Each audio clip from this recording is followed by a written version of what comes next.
Ce chapitre a beau montrer la vie de tous les jours, j'ai extrêmement apprécié et tu sens que la tension elle est en train de monter petit à petit. Mesdames et messieurs, ici Jage et on se retrouve aujourd'hui pour la review du chapitre 61 de Boruto qui commence par l'ouverture de booster de Boruto. Oui, il n'échappe pas à la hype des cartes qui est en train de tout exploser en France. Oui, il est en train d'ouvrir un tripack de Konoha et bon, il a toujours pas le Sasuke. Est-ce que ce running gag va continuer encore longtemps? Est-ce que c'est un foreshadowing pour nous montrer que Sasuke va bientôt disparaître et qu'il ne le trouvera qu'une seule fois qu'il sera mort?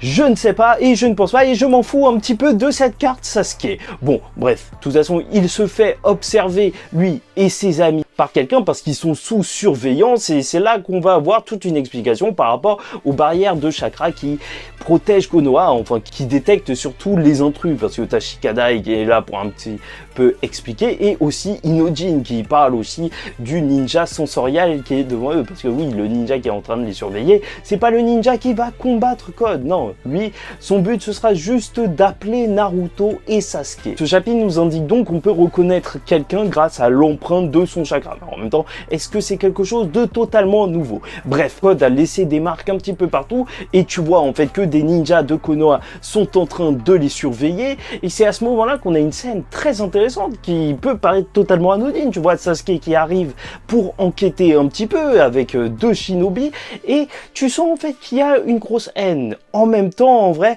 l'autre shinobi là, tu vois, celui qui est un petit peu joufflu, il va lui dire oui, il l'appelle Uchiha, tu vois, tu sens que c'est un haineux, tu vois, en vrai, tu connais le passé de toute la guerre et tout, ils sont battus contre Madara, contre Obito, enfin, tu sens que, en vrai, appeler quelqu'un Uchiha, c'est un petit peu une insulte dans sa bouche. Et je trouve que c'est vraiment très bien fait parce que tu sens, en vrai, le petit malaise entre eux. Et en plus, à côté de ça, t'as le contraste avec l'autre ninja qui est avec eux, qui, lui, trouve Sasuke super cool. Ça c'est cool. Bon, bien sûr, c'est normal aussi qu'il s'énerve parce que Sasuke il fait un petit peu trop le cow-boy qui arrive un petit peu en plein milieu de l'enquête et qui dit non, vous surveillez pour rien, ce mec il va pas arriver par là, j'en suis sûr. En même temps, Sasuke a peut-être raison, c'est le mec qui voulait lui aussi détruire Konoha.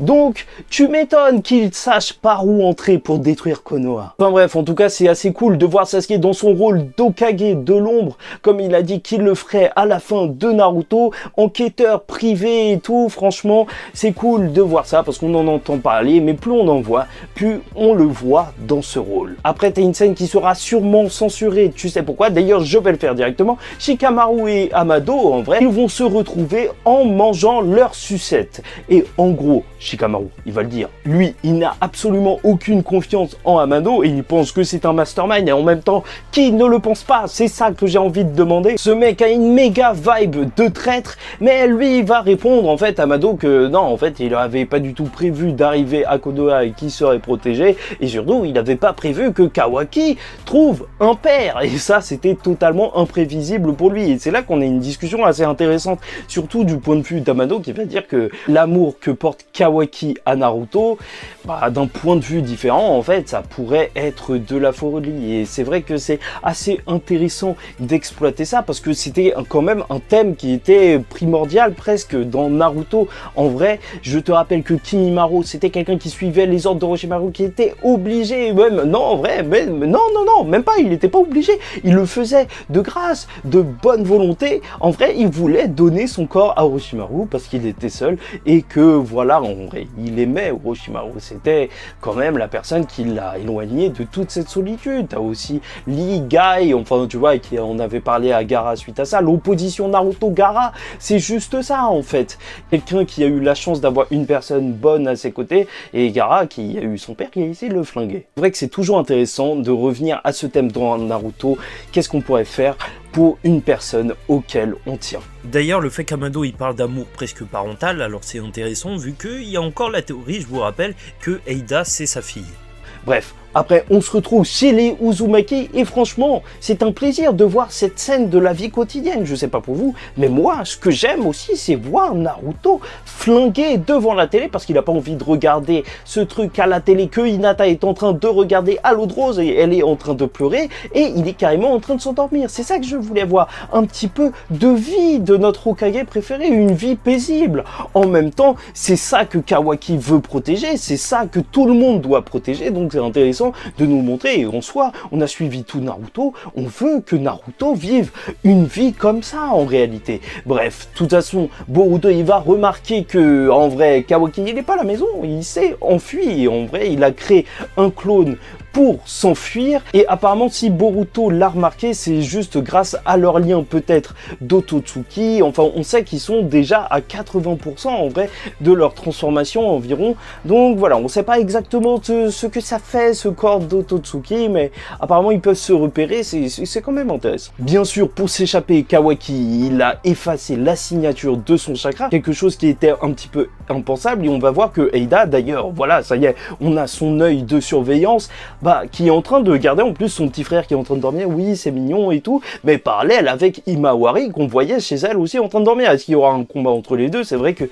ça pourrait être une solution, parce que Himawari, je ne pense pas qu'elle voudra tuer son petit frère, donc en soi, son pouvoir, il devrait pas trop marcher contre elle. Donc voilà, on apprend de la part d'Eida que, en vrai, effacer la signature de son chakra, c'est normal pour un Ototsuki, mais il devrait pas savoir comment faire, Kawaki. Sauf si c'est instinctif, et ce détail, il est assez chelou, mais il faut quand même le retenir, parce que c'est peut-être pour nous montrer que en vrai, là, c'est pas trop un humain qu'on a face à nous quand on regarde Kawaki ou même Boruto. À 80%, là, ce sont des Ototsuki, et c'est même legit, en vrai, tous les pouvoirs qu'ils peuvent utiliser juste normalement, instinctivement.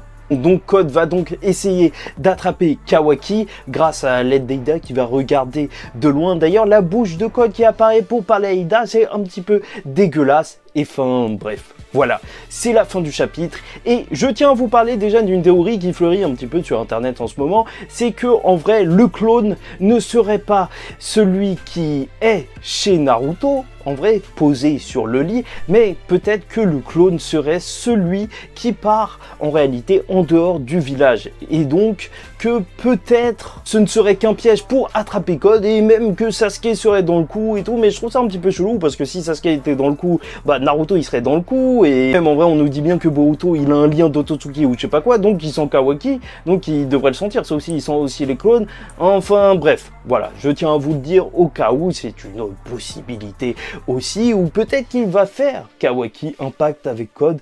En tout cas ça risque d'être très intéressant, parce que c'est vrai il va pas le battre là tout de suite, ça c'est sûr.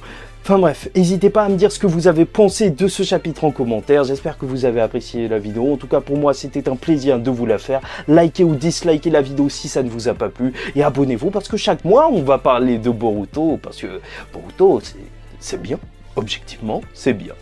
Enfin bref, en attendant le mois prochain, je vous dis ciao tout le monde, faites attention à vous, et surtout paix sur vous.